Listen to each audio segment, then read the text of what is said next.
Okay, let's take a look at lesson 1-11, the binomial theorem. Our learning goal is that we can rewrite polynomial expressions using the binomial theorem. So question might be, what is that? But before I explain what it is, let me show you what it does. Let's say we needed to expand x plus 3 squared. So what is x plus 3 squared? Well, if you wrote it twice, what you need to do here is a FOIL or distribution method here. You would need to, first, FOIL stands for first times first, outside times outside, last time inside times inside, and last times last. What you do is you multiply x times x and x times 3, then this 3 times this x, and this 3 times 3. I frequently like to do box method just because I think fewer students make mistakes if they try box method. So I'm going to multiply x plus 3 times this x plus 3. And I think this is easier to distribute properly. So x times x would give us x squared. X times 3 is 3x. 3 times x is 3x. And then 3 times 3 is 9. Notice we have some terms that are alike that we can combine. And so x plus 3 squared is equal to x squared plus 6x. Now, where did 6x come from? 3x plus 3x plus 9. Okay, now what if we wanted to find x plus 3 cubed? Well, that would be x plus 3 times x plus 3 squared, because there would be 3 of them, and we could write it out 3 times, but I want to represent that this, we already know what that is. We just solved for it. So we could say this is x plus 3 times what we just got for x plus 3 squared, x squared plus 6x plus 9. Now, again, I'm going to do a box method to help me solve this. And so if I draw a box, this time my box needs to be a little bit bigger because I have to fit in another term. It'll be a 3 by 2 this time.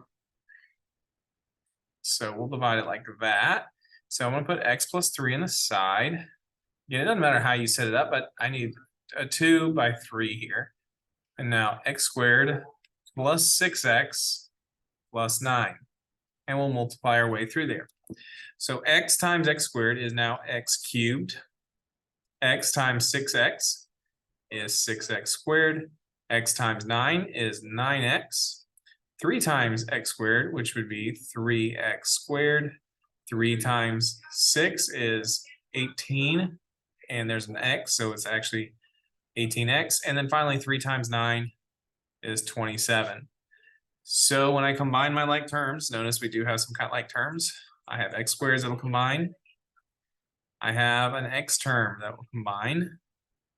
What do we get when we combine our like terms? We will have x cubed plus 6 plus 3 is 9, 9x squared, and then plus 27x plus 27. Now notice this is getting a little tedious. It's getting time consuming. So couldn't there be an easier way or a quicker way? Yes, it's the binomial theorem. Now here I'm going to show you the binomial theorem, but honestly, when you just look at it, it does you very little good. If you're looking at that, you might be thinking, what in the world is this? The one thing I'm going to write are these things here, and here, and here. These are called combinations. All of those are called combinations. Combinations.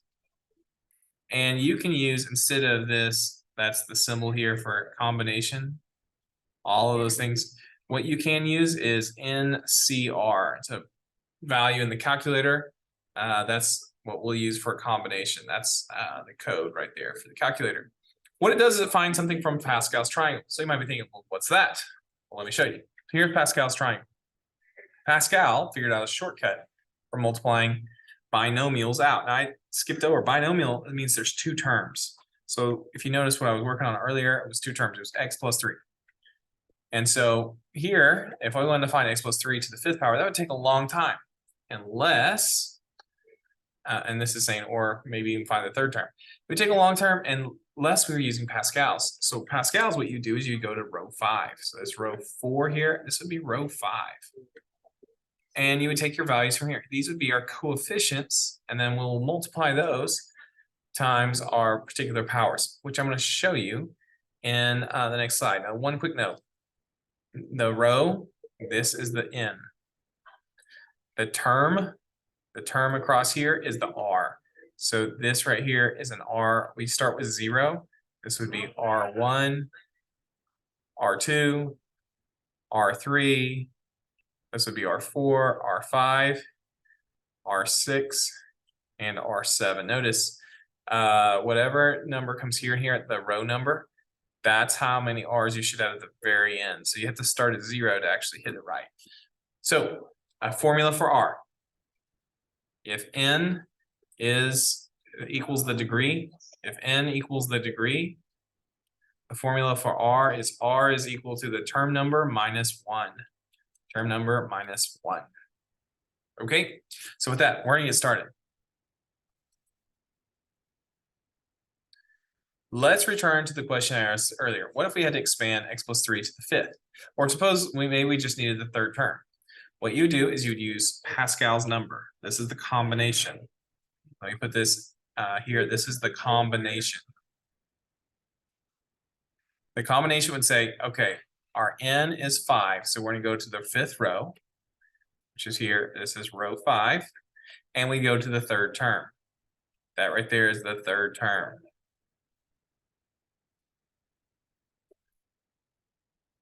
And that's value is 0.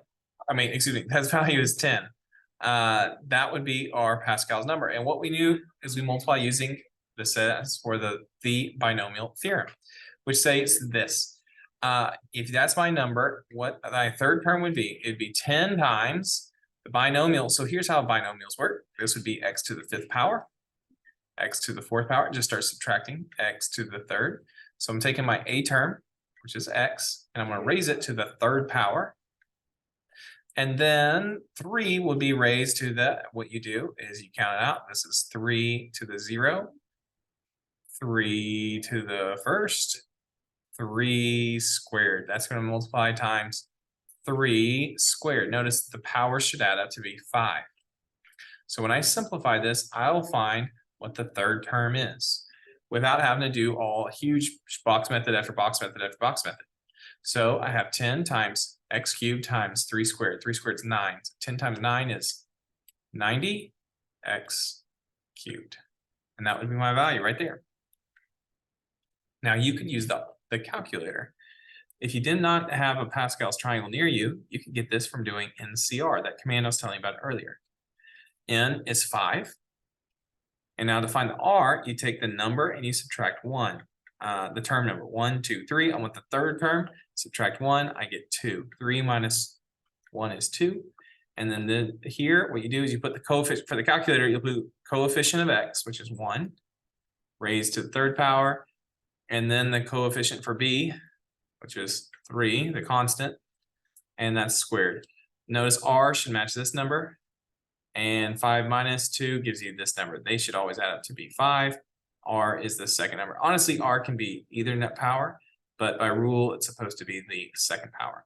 If you type this in the calculator, we're going to get 90. Let me show you in the calculator. So from here, I'm going to go new document. I'm not going to save. Add a calculator, and I'm going to type in NCR, and it was 5, 2. We had 1x, so I'm going to do 1 raised to the power of 3 times, was it a 3, I think? 3 raised to the power of 2. Again, by rule, this gets raised, the second term, the b term, gets raised to the r power, which is right there. And this power is the subtraction of n minus r, which is 3. When I press enter, notice I got 90. So the calculator gave us just the answer we needed. I'll go ahead and just copy that down right there into our notes.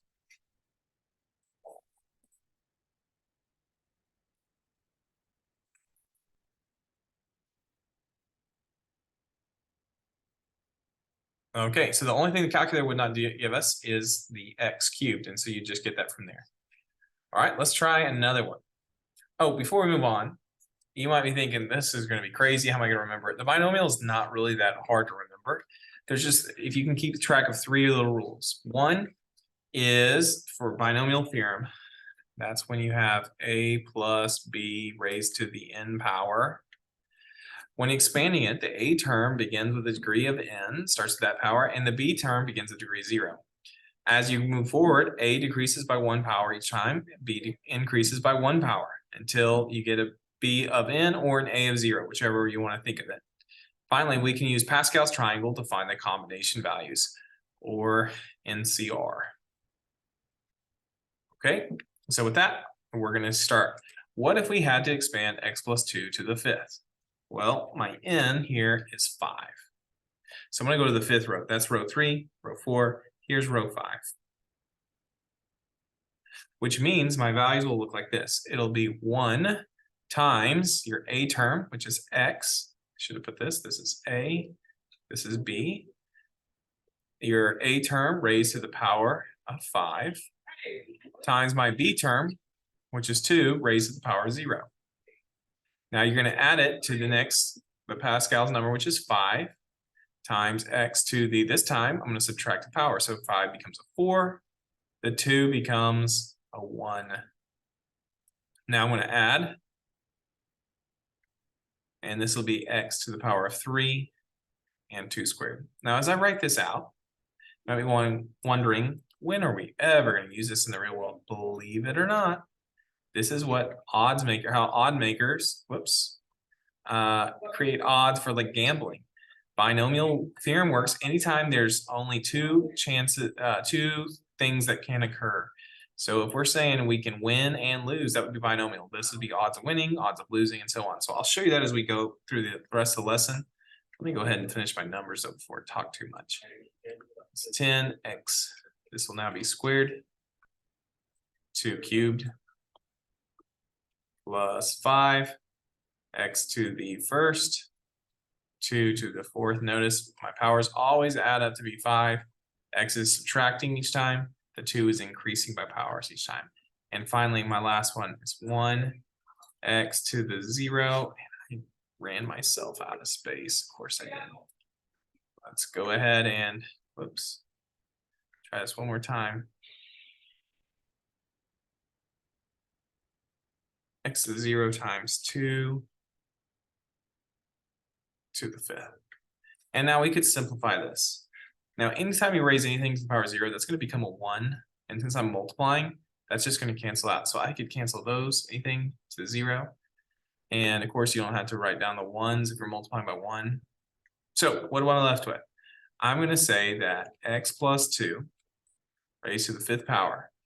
If you wanted to do all those box methods multiplied out, what you would end up doing a ton of work to find out that it would be x to the fifth plus this term here, 5x to the fourth times 2 to the first. That means it's 5 times 2, which is 10x to the fourth power.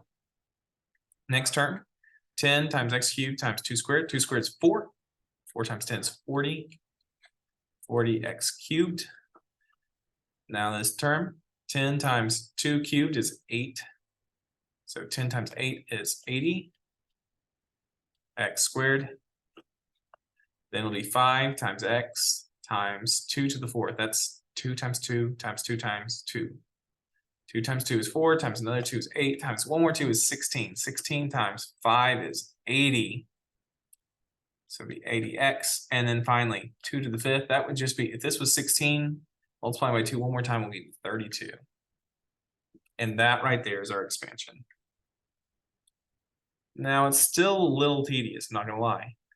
But this is way quicker than writing x plus 2 out 5 different times and distributing all the way through there. Let's try part B. And let's expand 2x minus 1 to the fourth power. So this time, my n is 4, my a is 2x, my b is -1. So I'm going to go to the fourth row. And here's where I'm going to get my coefficients. So it would be 1 times the a term, 2x raised to the fourth power, times the b term, -1 raised to the 0 power, plus second term will be 4 times 2x third, because I subtract, times -1 to the first. The next term will be plus 6, 2x to the squared, -1 squared as well. Now I'll have a 4 plus 4, 2x to the first, times -1 to the third. And one more term, plus 1, times 2x to the 0, negative 1 to the 4th. All right, let's simplify. I'm going to first off, I'm going to remove, whoops. I'm going to remove these multiplying anything to a power of 0 because that's going to be 1, and I can remove the 1s when I multiply. So that means my expansion of 2x minus 1 to the 4th power would simplify to become 2x to the 4th. That's 2 times 2, or it's actually 2x times 2x times 2x times 2x. 2 times 2 times 2 times 2 is 16, so this would be 16x to the 4th. Here, this 2x to the 3rd would be 8x cubed. So 4 times 8 is 32. But then it's times a negative 1, so it'll be minus 32x cubed. Here, it'll be 6 times 2x squared. That's 4x squared. So 6 times 4 is 24, so we're 24x squared. And this is a negative 1 times a negative 1. That becomes a positive 1. So we're just left with that right there is a positive 1. So it's 6 times 4x squared. That's 24x squared.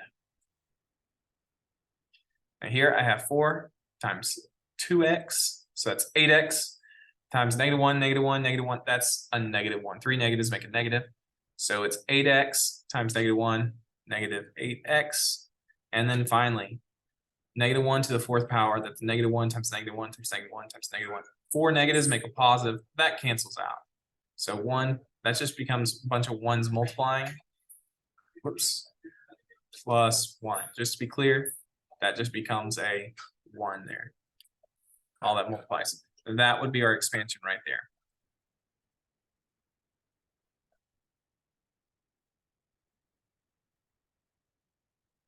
So Pascal's makes this work a whole lot quicker. Now, could we do it without Pascal's? Yes, we could use it with the binomial theorem using the calculator. So that's what I'm going to do here. So let's say on example 2, what if I only wanted to find the coefficient of the term containing x to the 4th when the expression x plus 5 raised to the 6th power is expanded? So the things I need to do if I want to use NCR is I need to identify all my variables. So this is my A term. This is my B term. This is my N. So I'm going to type in NCR, and my N is 6. We're going to find our R in a second. And that's going to multiply with the A term, which is 1x. I'm writing 1x for a reason right now. And I'm going to multiply that times 5 to raise to some power. Now, if I want the x term to be to the 4th, I'm going to put a 4 there. Remember the rules. The powers have to add up to be 6. So what is 6 minus 4? 6 minus 4 is 2. Okay, how did I get that? Let me just write that down. We knew the degree is 6, and so I subtracted 4 because this power here is 6, that power is 4, and that's where I got the 2 from. Now that right there is actually R. So that R is going to go right there. So if we type this in the calculator, we would get the whole term. Now the calculator only wants the coefficient, so I'm actually not going to type in R. I'm sorry, the x. Do not type in the x variable in the calculator. We will never type in the variable to the calculator. So let's go to our calculator and we're going to type NCR. Oops. And oh, here I already have one up. So let me just press the up arrow twice, press enter to copy it. This was a 6. This was 1x to the 4th power. And this was, if I remember right, parentheses, we had it was a 5. Let me put parentheses around it. I think my calculator will take them off, but I'm just going to add them anyways. There we go. When I press enter, this time I get 375.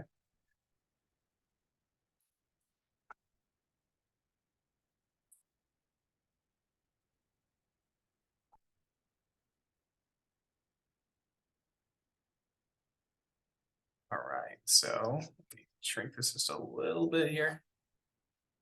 Okay, what this means is this right here, the x to the 4th term would be 375 x to the 4th.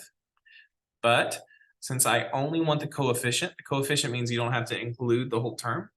375 is the coefficient.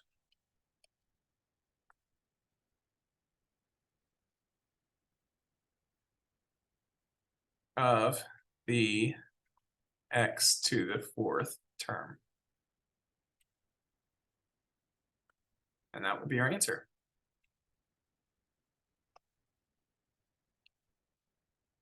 All right, let's reload and try this again. What would be the third term of this expansion? Now, if you remember, third term, how that relates to r equals the term number minus 1. So in this case, r will equal 3 minus 1, which is 2. So here's my n, here's my a, and here's my b. So the formula is NCR. And the way I think of this is N comma R is what you put in the parentheses. The N is 8, comma, for the C for comma. It actually stands for combination, but I'm just going to say that. R is 2. And now the A term is 1x. And this by formula is N minus R. Whoops, N minus R, which is 8 minus 2. We're going to get 6 there. And then my b is -3. Now that is the r. That's squared. That's where r goes. Okay, so maybe it would be helpful to go back on this first one, and I'll just put the formula here. It's NCR, where you put it in your n comma r. Then it's a raised to the power of n minus r times b to raised to the power of r. That's just helpful to probably have written up there for us. I put it on both slides here, so you have a formula to look back at. There we go. And so that's where I'm typing in here. And so let's go to the calculator and see what we get. So NCR, this time it's an 8. We still had 1x. This is now a 6 because 8 minus 2 is 6. And what did we have here? This is where I don't remember. Let me see my other number. It was a -3. That needs to be in parentheses because it's negative. And I'm going to raise this to the second power. Press enter. I get 252 this time.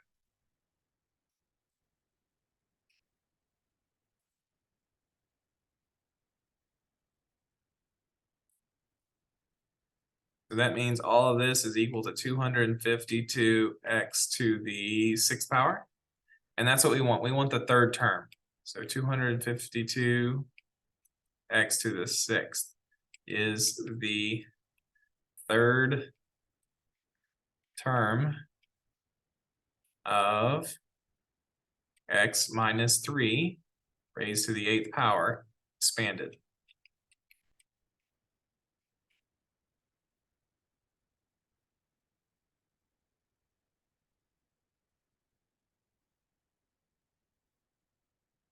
Slide that over just a tad. All right. So now it's a DOL time for you. You go ahead and see what you come up with here.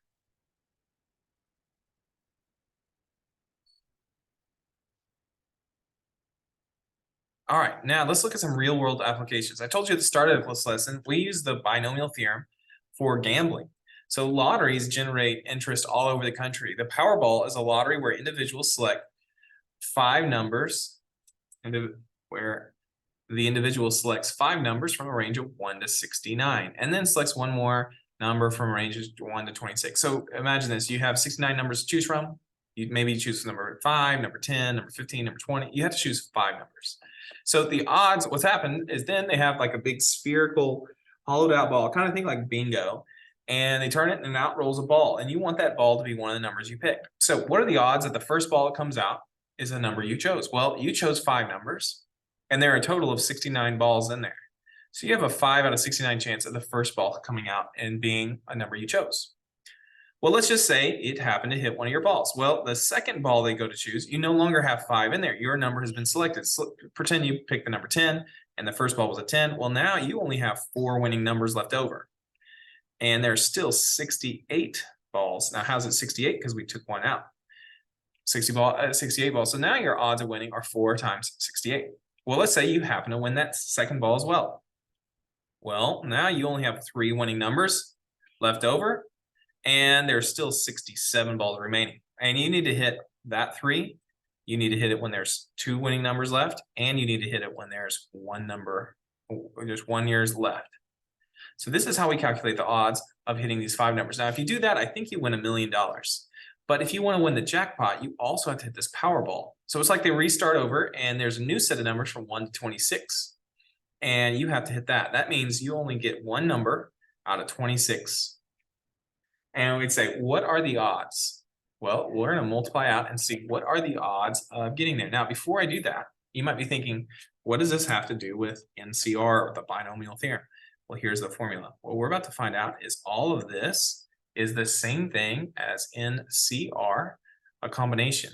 N refers to the number of opportunity, not the number of opportunity. It's kind of like the total options, which is 69. And 5 is the number of the possible winning numbers to start off with. That would be that value there. That is going to give us the same value here. Now we need to multiply it. This would be its own NCR because it's new sets of numbers. This would be NCR of 26, 1. So you only have 1 winning opportunity out of 26 balls. So if I multiply these out in the calculator, I should get the exact same answer as I do right there. So let's see what we get. So I'll go over to my calculator. And I'm just going to delete all this to clear some space. Okay, so the first one, the way I wrote it out, the odds of winning were 5 over 69. And that would multiply with, I'm going to do it as 1 fraction, times 4, times 3, times 2, times 1, and then times the 1 for the Powerball, the 26. And it was 69 times 68 times 67 times 66 times 65, and then finally times the Powerball of 26. When I press enter, that is the odds of winning. 1 in, let's see here. That's hundreds. This is thousands. This is millions. 1 in 292 million. That's the odds of winning the Powerball. And that's why the prizes can get over $1 billion, is because it takes forever for someone to win it. If every person in America went and gambled and each one happened to choose numbers that were totally different than another, then you'd have a winner every time. Here's the deal. Not everyone gambles. And number 2, many people might select the same number sets as others. So you have to have 292 unique different drawings to have the odds of someone actually hitting the lotto. And that's why it gets so big, over $1 billion from time to time. Now let's try with a shortcut that I told you. I told you NCR would work. Now for the first round of 69 balls, you had to pick 5 of them. Now the second round, the Powerball round, we multiply that. You had to choose out of 26 balls, you only got to choose 1. I notice what happens when I get my number. Look at that number compared to this number. We did it correctly. NCR is a huge shortcut. Here, it shows us that the odds of winning is 1 in 292 million. So what are the odds of winning the grand prize? The odds of winning the grand prize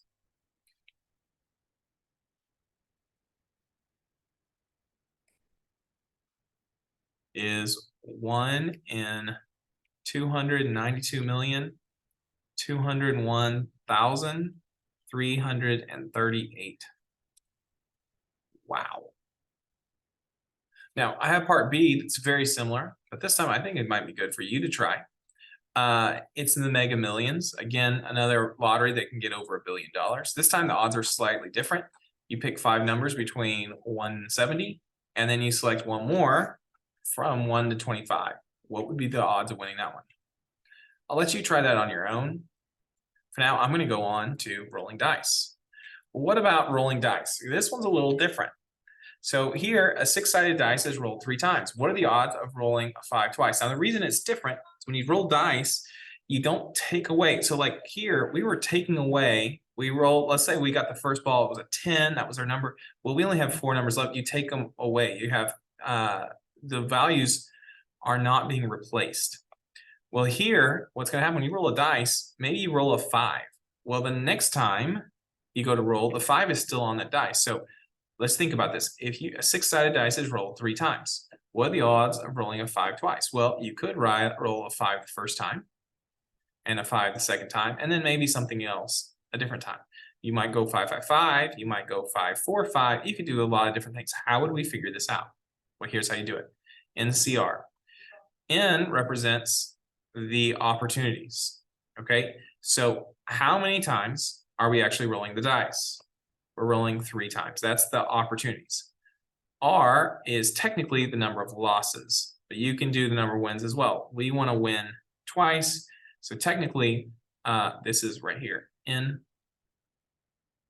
We want to win twice. You could think of that as being R, but technically R would be, if that's the winning, R is going to be 1. So technically I'll put a 1, but the 2 would work just well. These are symmetrical. It'll give you the same answer. Now, what you do here is the odds of winning. So what are the odds of rolling a 5? Well, on a 6-sided dice, it's 1 in 6. And we need to do this twice. Now, what are the odds of losing? There's 5 numbers on there. They could be a losing number, 5 out of 6 chance of losing. Well, we want to lose only 1 time.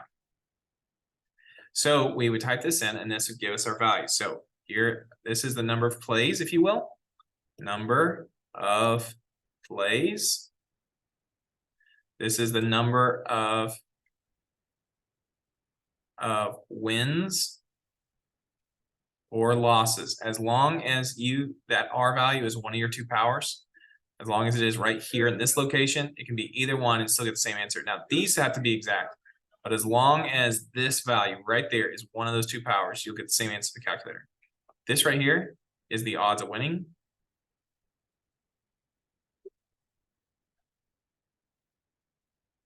This is odds of losing.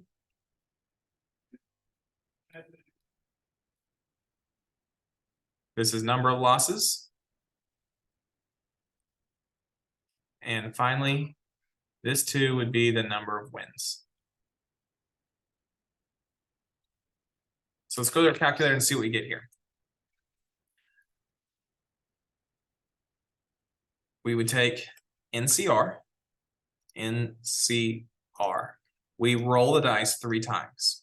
We need a special occurrence to happen twice. You could do a 1 or a 2 here. I'll show you, it doesn't matter. The odds of winning were 1 in 6. We need to have that, we need to win twice, which means we can lose. The odds of losing is 5 out of 6. 5 out of 6, and we're allowed to lose 1 time. So I'll press enter there, and I'm going to copy this again and show you that you can change this to a 1, and you still get the same answer as in the NCR portion. You still get 5 over 72. So the odds of rolling dice 3 times and hitting 5 twice is 5 times out of 72 rolls on it.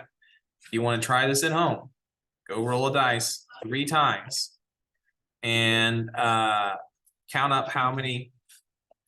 If you're going to roll the dice 3 times, see if it turns out to give you 2 5s. If not, call that trial 1 and do it again. Roll 3 times. Or maybe just get 3 dice, roll 3 dice, see if it's 2 5. If you did this 72 times, odds are 5 out of 75 of those times, you would have 2 5s. No more than 2, no less than 2, but exactly 2 5s. So what are the odds of rolling 5 twice? The odds of rolling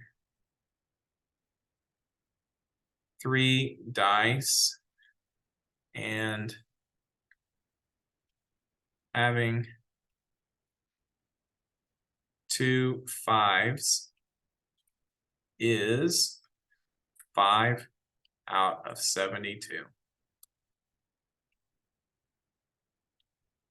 And that would be your answer. So that is the binomial theorem. Now I'm going to leave you with some practice problems to try on your own here and here.